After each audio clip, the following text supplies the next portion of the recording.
I've been an active member of my community for the last decade and a half. Um, I've always been, I've always tried to make a difference. I'm the founder and president of the Leonard Park Conservancy. We've made changes in that community in Leonard Gordon Park. We've advocated, we've been able to secure $500,000 to renovate the park. And compared to everyone else in the race, I have the most experience in dealing with the city and making sure that we actually see improvements and change in our community.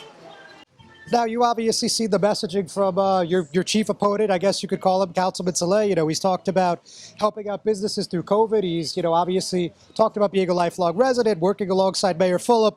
And I know you've been critical of that in the past, but could you just elaborate on why you don't really agree with his platform?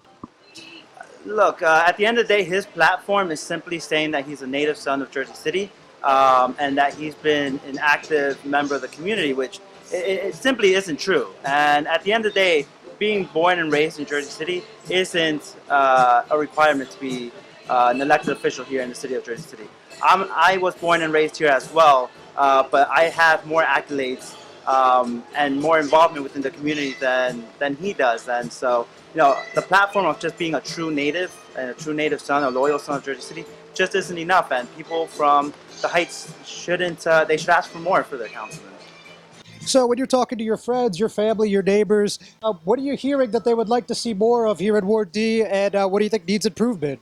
It's a lot of the same thing. It's quality of life issues, right? It's the fact that the waste management company comes around and they throw their trash around.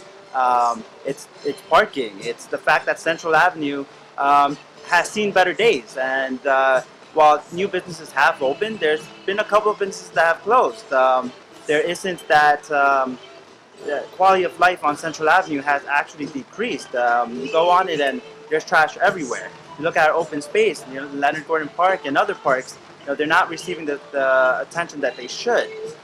When it comes to police, we're seeing that more people are actually saying, hey, we never see our police around. And so one thing I want to do as councilman is make sure that we're getting our fair share in services, because at the end of the day, people here pay their taxes as well. So if you do become a member of the 9-person governing body, certainly there are some citywide issues you would have to also be engaged in. So on that end, is there anything that is a Jersey City issue that you would really like to tackle if you are fortunate enough to serve upon the dais?